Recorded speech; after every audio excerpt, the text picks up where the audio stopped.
We are taking your phone calls in this final segment with Damon Vickers, DamonVickers.com. I'm Alex Jones.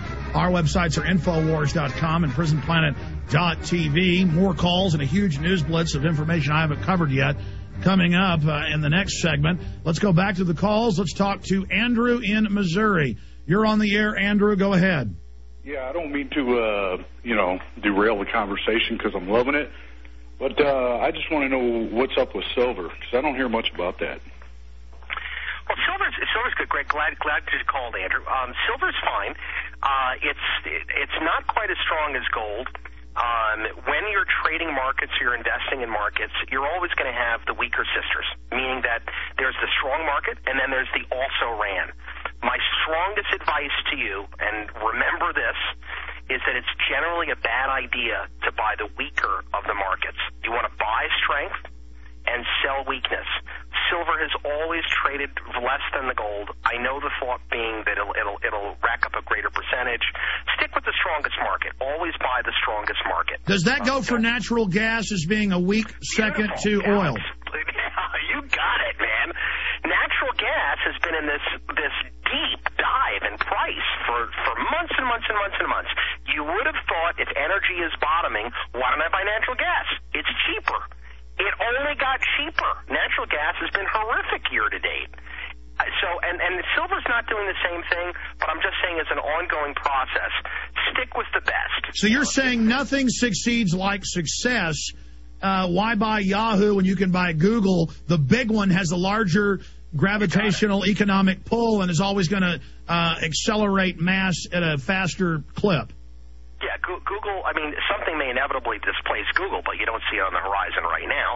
But, yeah, you want to stick with the best of breed and be willing to pay up for it. Don't buy the also ran. And on the contrary to that, if you're looking to make money from a market going down, sell the weakest. Sell the weakest market. Okay, does that answer your question, Andrew? Yeah. Usually, I've heard, I don't know if it's true, but I heard silver was 15 to 1, 15 ounces of silver by 1 ounce of gold in the past. Yeah, it may be, but you sound like a person that's long silver that's seeking to justify their position. How much silver do you own, Andrew? I'm just getting into it. I've heard, that's the next best thing is silver. So. Well, I'll say this: Alex brought up the natural gas thing, and okay, you're going to buy energy. You believe that energy is going to benefit from the dollar, and you buy natural gas. I mean, and it just goes down on you. So, if you're looking to make money from a decline in the dollar and a rise in metals and more tangible, real stuff, my suggestion would be to own the gold.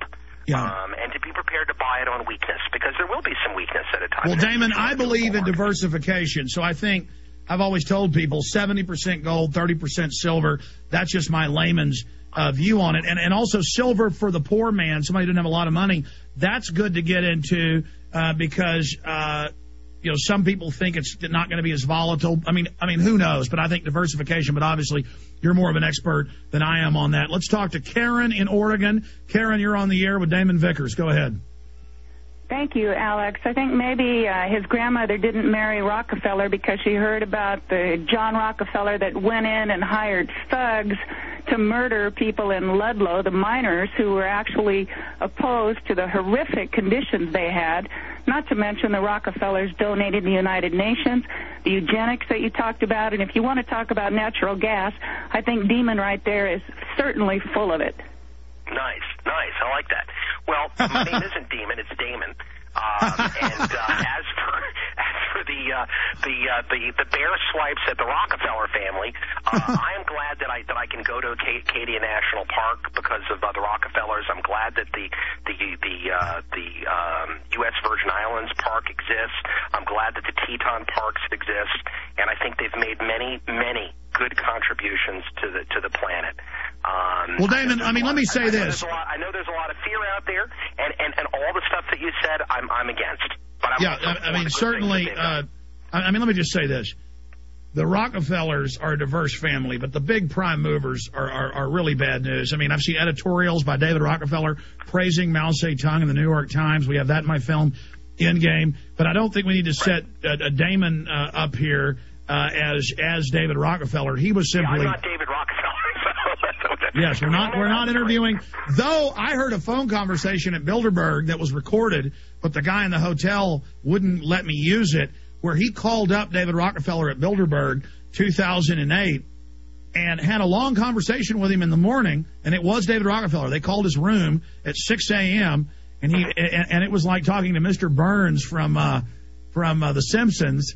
But the problem is you get rid of David Rockefeller, it's like shark teeth. There are other people out there pushing this same system. But exactly, and the man is quite advanced in age anyway, so you may be hearing his passing on literally any day now. Anyway. But I was going to add, Hitler set up national parks and loved animals. So just because, He's a Christian too, apparently, at least by his own account. Yes, and a broken clock is right twice a day. A blind hog can occasionally find troubles.